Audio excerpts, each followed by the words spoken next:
Pour la partie 3, du coup, la partie 3, donc c'est une rédaction. Donc l'objectif, c'est vraiment de bien comprendre la question.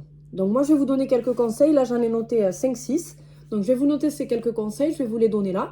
Et on y reviendra un petit peu plus tard en détail, bien évidemment, dans une prochaine vidéo. Donc ce qui est important déjà dans votre rédaction, c'est qu'il y ait 2 parties bien construites. Ne faites pas une 3e partie pour faire une 3e partie.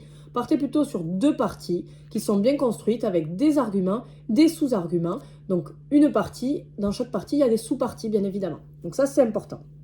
On essaie de prévoir donc 1h30 comme je vous avais dit dessus.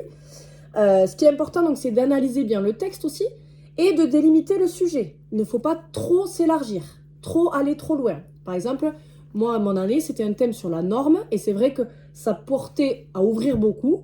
Et moi, j'ai été sanctionnée, je pense, sur ça, parce qu'effectivement, en rédaction, j'ai pas eu une super note et en français, ça a été ma note à l'écrit la moins bonne. Donc attention à ça, à ne pas trop ouvrir, à ne pas partir sur un sujet trop philosophique, même si parfois, comme la norme, ça peut porter sur un thème philosophique. Attention à ça.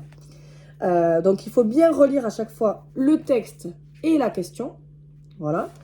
Interrogez-vous toujours sur les rapports entre le texte et la question. Et moi, je pense que justement, sur mon oral à moi, sur mon écrit à moi, pardon, sur mon écrit, il y a eu un petit problème là-dessus. Je suis peut-être partie trop loin. Je me suis peut-être éloignée du texte en allant parler de la norme dans notre société. Peut-être que voilà, j'ai un peu dérivé.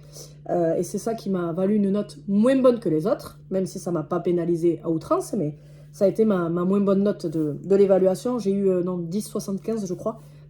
Au total en français. Donc je pense qu'en rédaction, j'ai pas eu une super note. Voilà par rapport à ça. Ensuite, bien sûr, quand vous avez la problématique, la question, vous soulignez les mots-clés. Ça, c'est hyper important. Et vous les définissez, ces mots-clés.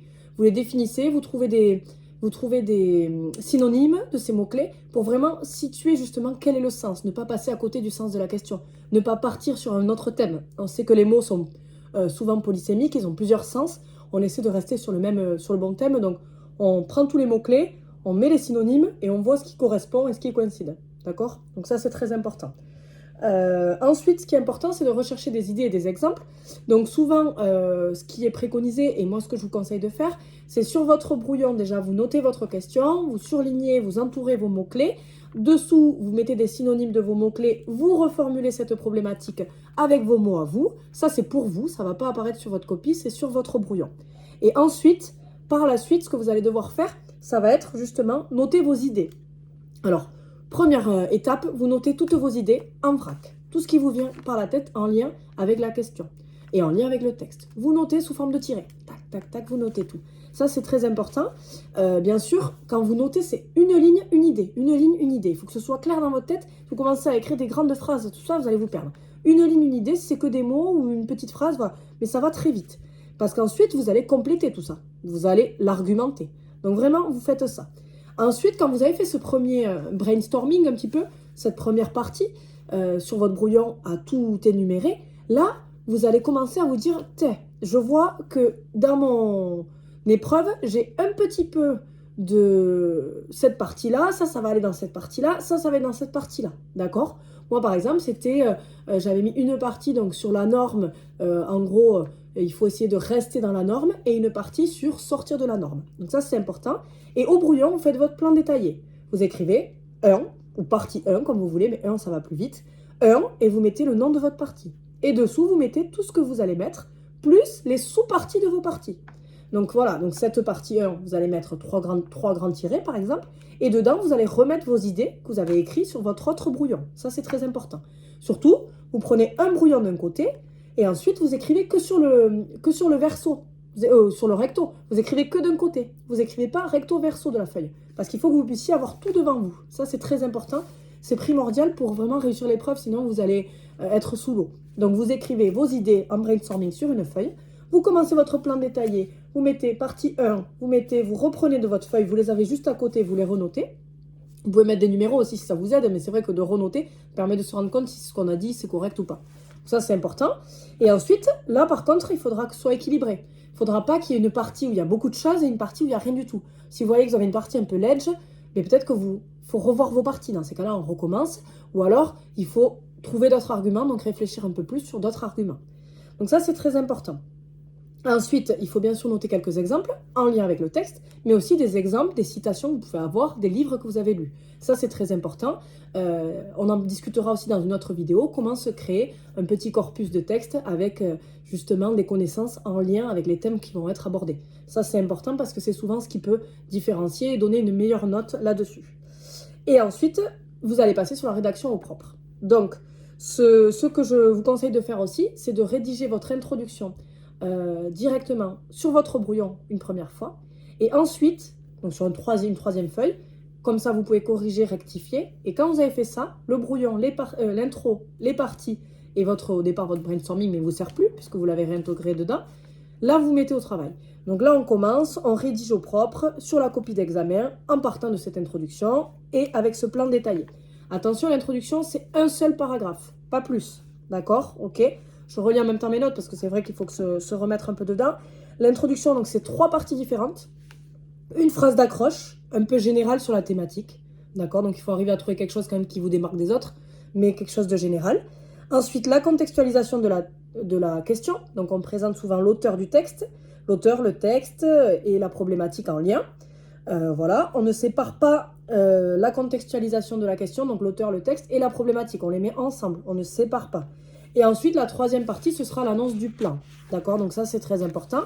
On préconise aussi de ne pas dire nous, mais de dire on dans ce sujet. Alors c'est interdit. Vous ne mettez pas je vais faire ce plan, je vais faire ci. Vous mettez nous, c'est autorisé, mais c'est pas trop accepté. Donc le mieux, c'est quand même d'utiliser on. Nous, on va développer dans cette partie. Voilà. Utilisez au maximum d'impersonnel pour que voilà, cette copie paraisse la plus neutre possible. Ça, c'est ce qu'ils veulent aussi au départ. Et donc ensuite, on verra un peu plus en détail pour le développement et pour tout ça. Ce qui est très important, c'est de se garder du temps pour relire. De se garder 5 minutes pour relire. Si on a fait des erreurs, se corriger. Parce qu'attention, quand vous écrivez, il ne faut pas qu'il y ait de faute d'orthographe à chaque mot. Sinon, ce sera quand même assez rédhibitoire pour pas valider cet écrit de français. Il faut savoir aussi qu'une note en dessous de 5 est éliminatoire. Donc il faut faire attention à ça. C'est important donc d'avoir pas mal d'exemples dans sa copie, d'étayer au maximum avec des ouvrages, des choses comme ça. Et donc laissez-vous vraiment ce temps de relecture, au moins 5 minutes. Si vous en avez 10, c'est encore mieux. Corrigez bien les fautes. Attention aussi aux fautes grammaticales quand vous faites des phrases. On ne dit pas des choses, on n'écrit pas des choses qui se disent à l'oral mais qui ne sont pas correctes grammaticalement parlant. On ne peut pas dire malgré que, ça n'existe pas. D'accord? On dit malgré et on met un nom derrière. D'accord? Malgré la tristesse de cet enfant, par exemple. Mais on ne met pas malgré que. Ça n'existe pas déjà. Donc attention à ça. Attention aussi à ne pas confondre aussi avec l'utilisation de aussi. Souvent on met aussi, aussi, aussi. Évitez d'utiliser aussi. Mettez plutôt de plus, par ailleurs. Voilà. Utilisez plutôt des mots davantage soutenus, des locutions. Voilà. Vraiment des choses qui peuvent vous faire gagner des points. Par conséquent, en outre, voilà. Mais pas aussi et tout le temps, voilà. Essayez de varier un petit peu vos connecteurs logiques pour que le correcteur apprécie la lecture. Donc voilà un petit peu sur ce que je pouvais vous dire. Quand on introduit, par contre, quand on insère une citation, c'est très important de mettre à chaque fois 2 points précédés d'un verbe introducteur. Donc par exemple, Victor Hugo affirme, 2 points, ouvrez les guillemets, les modes, etc. Et on continue la phrase en fait qu'on avait en tête, qu'on voulait mettre. Donc ça c'est intéressant vraiment d'utiliser ces formes-là. Pareil, quand on cite un ouvrage, un livre par exemple, on le souligne. On pense à le souligner. D'accord? On ne met pas de guillemets, on le souligne. D'accord? Donc ça, c'est très important. Voilà, par rapport à ça, par rapport à ce que je voulais vous dire. Donc l'épreuve de français, pour moi, ça reste quand même la plus difficile. Ça reste celle où j'ai eu la moins bonne note aussi en tout, dans tout le CRPE. Ça reste surtout un petit piège si on se laisse manger par le temps. Donc, n'écrivez pas tout au brouillon. Moi, c'est ce qui s'est passé, pas pour moi. Hein. Moi, j'avais réussi à faire ma rédaction totalement.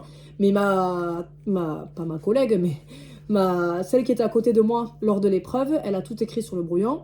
Et finalement, elle n'a pas eu le temps de finir dans le temps imparti. Donc, pourtant, ça avait l'air super parce que je la voyais écrire. Mais bon, le problème, c'est que ça ne permet pas de réussir. Donc, je crois qu'elle n'a même pas rendu la feuille tellement elle était dégoûtée.